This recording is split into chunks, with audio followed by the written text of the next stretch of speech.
हिंदी साहित्य संपूर्ण घटना चक्र क्विक रिवीजन विद आरती शर्मा। दोस्तों, आपको मेरा चैनल पसंद आए तो इसे शेयर करें, लाइक करें, सब्सक्राइब करें। साथ ही साथ मेरे वीडियोस के अगले नोटिफिकेशंस को पाने के लिए बेल आइकन को प्रेस करें।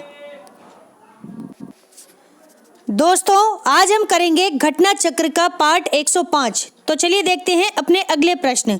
गौर करेंगे, हिंदी साहित्य के इतिहास ग्रंथ हिंदी साहित्य विमर्श के लेखक कौन है?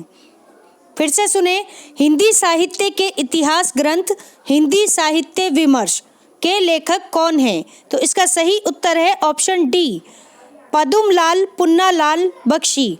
पद्मलाल पुन्नालाल बख्शी। टीजीटी परीक्षा 2010 और 2005 में आया हुआ प्रश्न है। प्रश्न की व्याख्या देखते हैं, गौर करेंगे।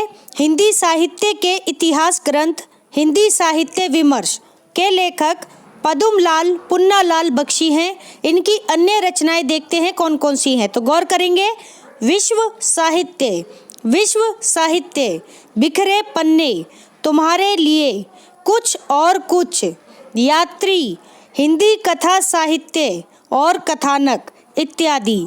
ये सभी पद्मलाल पुन्नालाल बख्शी की अन्य रचनाएं हैं। आगे देखते हैं, हम मेरी अपनी कथा, मेरा देश, वे दिन, मेरे प्रिय निबंध, समस्या और समाधान, नवरात्र, जिन्हें नहीं भूलूंगा, हिंदी साहित्य, एक ऐतिहासिक समीक्षा, इनके प्रमुख निबंध संग्रह हैं। ठीक है, तो ये कुछ इनकी रचनाएं और कुछ निबंध संग्रह आपके सामने हैं। किसके? पद्मलाल पुन्नालाल बख्शी के। अन्य महत्वपूर्ण तथ्य देखते हैं।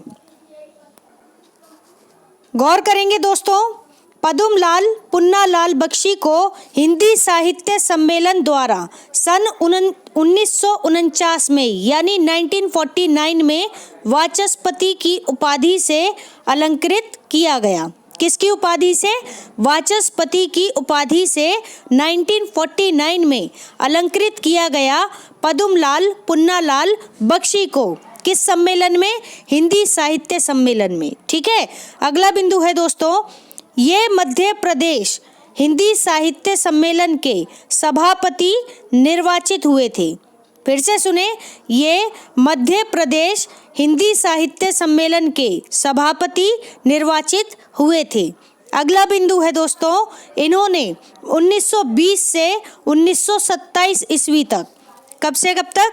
1920 से 1927 ईस्वी तक सरस्वती का संपादन किया था। किसका? सरस्वती पत्रिका का संपादन किया था। ठीक है, अगला प्रश्न है दोस्तों, गौर करें। हिंदी साहित्य विमर्श के लेखक कौन है? तो इसका सही उत्तर है ऑप्शन सी, पद्मलाल पुन्नालाल बख्शी। अभी हमने पढ़ा था। ठीक है, अगला प्रश्न है दोस्तों, गौर करेंगे। हिंदी साहित्य का इतिहास भूमिका, हिंदी साहित्य की इतिहास भूमिका इस तरह है। ये क्या? हिंदी साहित्य की इतिहास भूमिका, साहित्य इतिहास ग्रंथ, इनमें से किसके द्वारा लिखा गया था? ठीक है, तो इसका सही उत्तर डाउट में है, तो इसके लिए हम प्रश्न की व्याख्या देखेंगे। पहले ऑप्शन देखते हैं। Option A, Acharya Mahavir Prasad Dwivedi. Option B, Acharya Hazari Prasad Dwivedi. Option C, doctor Ram Swaroop Chaturvedi. Option D, doctor Mohan Awasthi. तो चलिए देखते हैं व्याख्या। गौर करेंगे दोस्तों, व्याख्या पर ध्यान दें। हिंदी साहित्य की इतिहास भूमिका नामक साहित्य इतिहास ग्रंथ किसी इतिहासकार ने नहीं लिखा है। ठीक है, तो ये किसी इतिहासकार ने नहीं लिखा। हिंदी साहित्य इतिहास की परंपरा में सर्वोच्च स्थान आचार्य रामचंद्र शुक्ल द्वारा रचित हिंदी साहित्य का इतिहास, जो कि 1929 यानी 1929 में लिखा गया था, उसे प्राप्त हुआ। ठीक है, आगे देखें, जो कि मूलतः नागरी प्रचारिणी सभा द्वारा, किसके द्वारा? नागरी प्रचारिणी सभा द्वारा प्रकाशित हिंदी शब्द सागर किसमें? हिंदी शब्द सागर की भूमिका के रूप में लिखा गया था। ठीक है, तो ये भी प्रश्न पूछा जाता है दोस्तों, यहाँ से प्रश्न बनता है। आगे देखें, जिसे आगे परिवर्धित एवं विस्तृत करके, फिर से सुने, जिसे आगे परिवर्धित एवं विस्तृत करके स्वतंत्र पुस्तक का रूप दे दिया गया।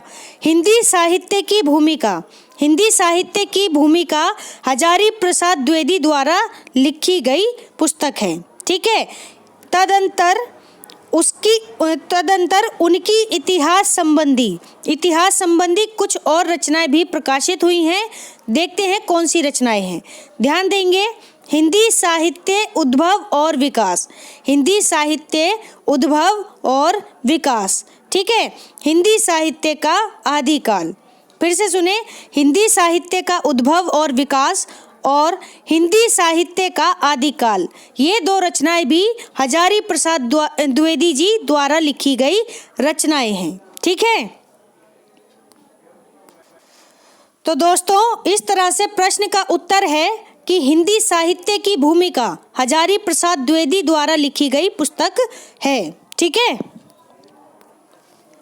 अगला प्रश्न है, गौर करेंगे, आचार्य रामचंद्र शुक्ल कृत हिंदी साहित्य का इतिहास, हिंदी साहित्य का इतिहास प्रथमतः हिंदी शब्द सागर की भूमिका में किस शीर्षक से प्रकाशित हुआ था?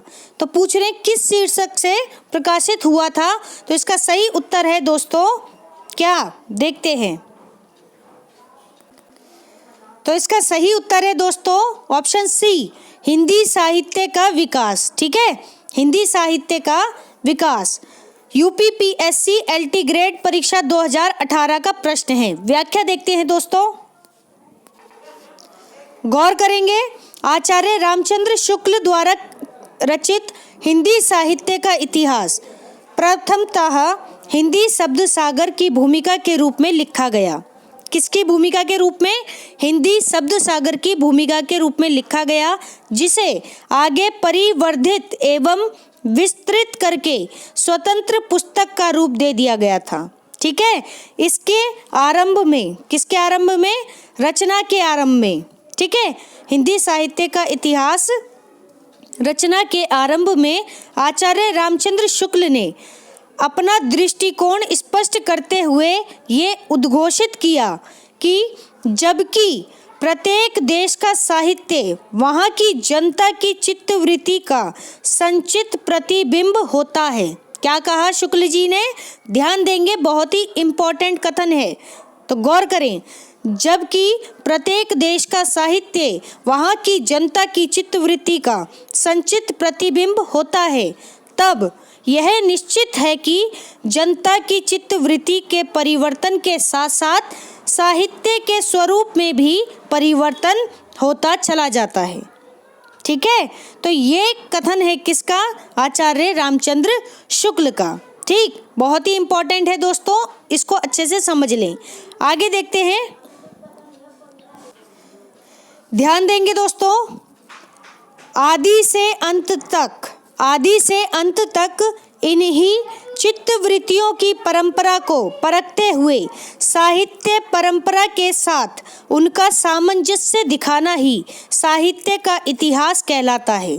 ठीक है, यानी शुरू से अंत तक इन्हीं चित्तवृत्तियों की परंपरा को परखते हुए साहित्य परंपरा के साथ उनका सामंजस्य दिखाना ही साहित्य का इतिहास कहलाता है। जनता की चित्तवृत्ति बहुत कुछ राजनीतिक, सामाजिक, सांप्रदायिक तथा धार्मिक परिस्थिति के अनुसार होती है। तो पूरा कथन यहाँ पे आके खत्म होता है दोस्तों। ठीक है, चाहे तो आप वीडियो रिपीट करके देख लें या फिर स्क्रीनशॉट ले लें। ठीक है, आगे देखते हैं। इससे स्पष्ट है कि आचार्य रामचंद्र शुक्ल ने साहित्य इतिहास के प्रति एक निश्चित व सुस्पष्ट दृष्टिकोण का परिचय देते हुए युगीन परिस्थितियों के संदर्भ में साहित्य के विकास क्रम की व्याख्या करने का प्रयास किया है। ठीक है, तो ये बातें आपको समझ में आ गई हैं। ठीक है, चलते हैं अगले प्रश्न पर। अगला प्रश्न है दोस्तों, गौर करेंगे। हिंदी साहित्य का वैज्ञानिक इतिहास, हिंदी साहित्य का वैज्ञानिक इतिहास के लेखक कौन है? तो ऑप्शन बी डॉक्टर गणपति चंद्र गुप्त। डॉक्टर गणपति चंद्र गुप्त की रचना है हिंदी साहित्य का वैज्ञानिक इतिहास। व्याख्या देखते हैं दोस्तों, गौर करेंगे।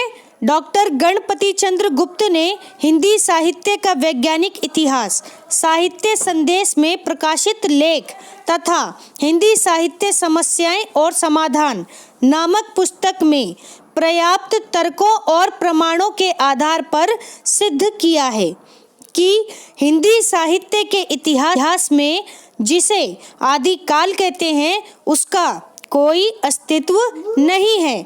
स्वभावतः हिंदी साहित्य के अंतर्गत भक्ति साहित्य को ही आदिकालीन स्वीकारने के अतिरिक्त कोई विकल्प नहीं है। ठीक है, तो ये इस प्रश्न की व्याख्या है, ध्यान देंगे। अगला प्रश्न है दोस्तों, गौर करेंगे। समीक्षा के क्षेत्र में हजारी प्रसाद द्विवेदी का आगमन कब हुआ? तो समीक्षा के क्षेत्र में पूछा जा रहा है, ध्यान दे दोस्तों। ऑप्शन बी 1930 में, 1930 में समीक्षा के क्षेत्र में हजारी प्रसाद द्विवेदी जी का आगमन हुआ। व्याख्या देखें, वही है, हजारी प्रसाद द्विवेदी की समीक्षा के क्षेत्र में प्रवेश की नहीं होगा, का होगा। ठीक है, हजारी प्रसाद द्विवेदी का समीक्षा के क्षेत्र में प्रवेश सन 1930 के आसपास हुआ था। कंफर्म नहीं है, 1930 के आसपास, शब्दों पर ध्यान दें। ठीक, उनकी प्रथम प्रकाशित कृति सूर साहित्य है। क्या है? सूर साहित्य, जो 1934 यानी 1934 में प्रकाशित हुई थी। ठीक है, तो इस प्रश्न की व्याख्या है। अगला प्रश्न है दोस्तों, गौर करेंगे। मध्यकालीन बोध का स्वरूप, मध्यकालीन बोध का स्वरूप इस पुस्तक के लेखक कौन है? तो ऑप्शन डी हजारी प्रसाद द्विवेदी। हजारी प्रसाद द्विवेदी जी की पुस्तक है मध्यकालीन बोध का स्वरूप। ठीक है, प्रश्न की व्याख्या देखते हैं दोस्तों, गौर करेंगे। मध्यकालीन बोध का स्वरूप, मध्यकालीन बोध का स्वरूप के लेखक हजारी प्रसाद द्विवेदी जी हैं। इनकी अन्य प्रमुख कृतियां ध्यान देंगे, कौन कौन सी है देखते हैं। सूर साहित्य, सूर साहित्य दोस्तों, कृति के आगे सूर लिखा हुआ है तो सूरदास ना समझ लेना। ठीक है, किसकी कृति है सूर साहित्य? हजारी प्रसाद द्विवेदी जी की। फिर है साहित्य सहचर, साहित्य सहचर। फिर है कालिदास की लालित्य योजना, कालिदास की लालित्य योजना।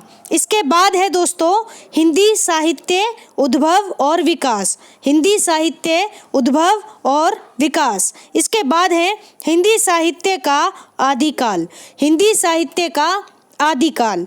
फिर है दोस्तों आधुनिक हिंदी साहित्य पर विचार, आधुनिक हिंदी साहित्य पर विचार। इसके बाद है दोस्तों साहित्य का मर्म, साहित्य का मर्म। और अंत में है लालित्य मीमांसा, लालित्य मीमांसा। ये सभी किसकी पुस्तक हैं? हजारी प्रसाद द्विवेदी जी की पुस्तक हैं। अन्य महत्वपूर्ण तथ्य हैं दोस्तों, गौर करेंगे। वर्ष 1957 में इन्हें पद्म विभूषण पुरस्कार प्रदान किया गया। किसको? हजारी प्रसाद द्विवेदी जी को 1957 में पद्म विभूषण पुरस्कार मिला। ठीक है, फिर है वर्ष 1973 में 1973 में साहित्य अकेडमी अवार्ड मिला। निबंध संग्रह किसके लिए? आलोक के लिए मिला था। ठीक है, आगे है उत्तर प्रदेश हिंदी साहित्य अकेडमी द्वारा मानद उपाधि दी गई। क्या दी गई? मानद उपाधि दी गई। तो इतनी बातें महत्वपूर्ण हैं हजारी प्रसाद द्विवेदी जी के संदर्भ में, तो ध्यान रखेंगे दोस्तों। अगला प्रश्न है, गौर करें। हिंदी साहित्य का आदिकाल हिंदी का इतिहास ग्रंथ है। ठीक है, इस ग्रंथ के रचनाकार का नाम क्या है? तो ऑप्शन सी हजारी प्रसाद द्विवेदी जी की रचना है हिंदी साहित्य का आदिकाल। ठीक है, तो दोस्तों हमारा आज का ये वीडियो यही समाप्त होता है। Thanks for watching. अगर आपको मेरे वीडियोस पसंद आ रहे हैं तो इन्हें लाइक करें, शेयर करें, मेरे चैनल को सब्सक्राइब करें। साथ ही साथ मेरे वीडियोस के अगले नोटिफिकेशंस को पाने के लिए बेल आइकन को प्रेस करें। धन्यवाद दोस्तों।